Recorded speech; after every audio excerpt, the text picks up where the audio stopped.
Yo, welcome back to the post-market review. And off the bat, just want to say, I was kind of right.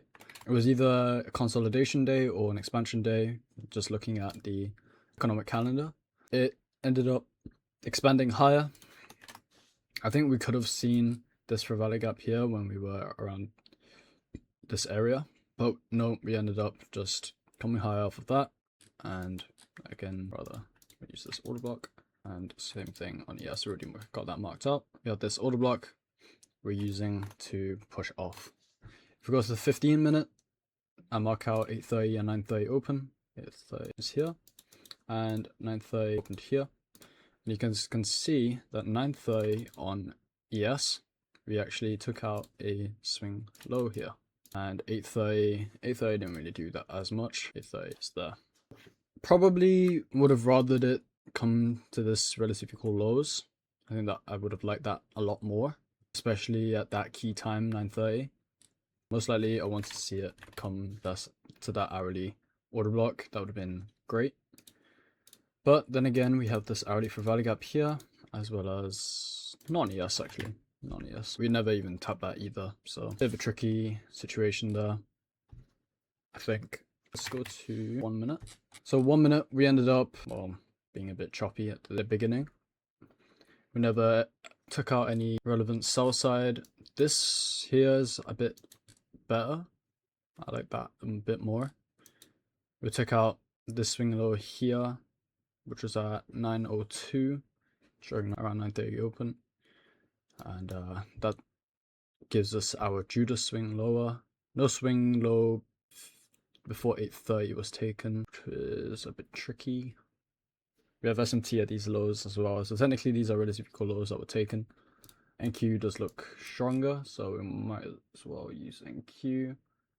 No entry, surprisingly, on NQ. It was stronger, so that's why we're looking at paying attention more to NQ. But no entry on NQ. Something that I looked at on my phone earlier today was, if we go to the daily, we have that liquidity void, which is right here. We have that liquidity void. So marking these out, possibly we might have one on NQ. We do right here, though we never got into that anyway. So we also have one here, mark out. Plus again, it didn't get there. Let's go to the hourly.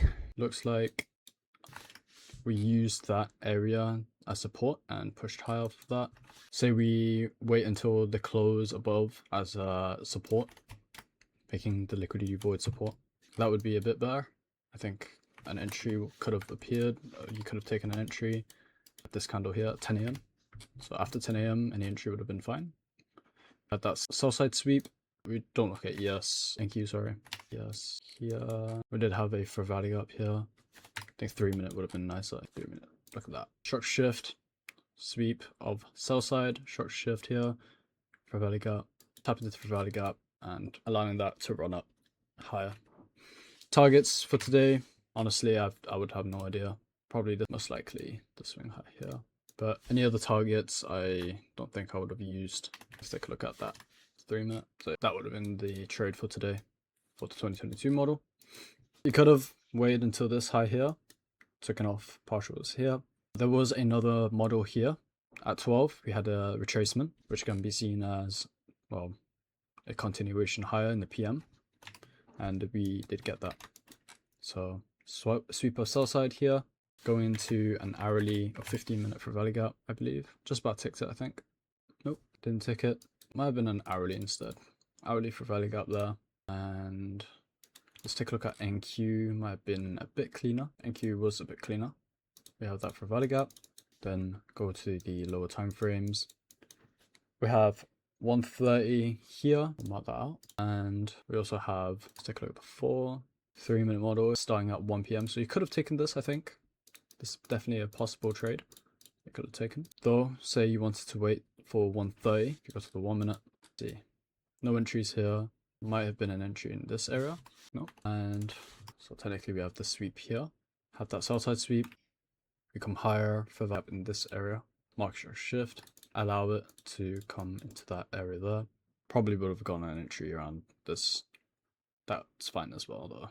Technically a balanced price range in this area, so I don't think I would have wanted to see it push through this area, so stop most likely would have been here. And lastly, the take profit would have been at that high, which would be still going actually. Oh, look at that hourly here. We have that hourly SIBI high. So that would have been probably the target for today. Still hasn't reached it, but that's probably the target. Let's go to hourly again. Let's take a look if there's anything that we want to see here. Possibly become a balanced price range here. So let's use these relative equal lows instead. Oh wow, everybody already tripped them out. You could have used targeted -1, but anyhow, this high is still fine in my opinion. It's that hourly SIBI high was a fine target in my opinion. Still don't know if it's gonna get to the low. All right, that's the end of the post market review. Hope you guys enjoyed that, and see you guys in the next one. Peace.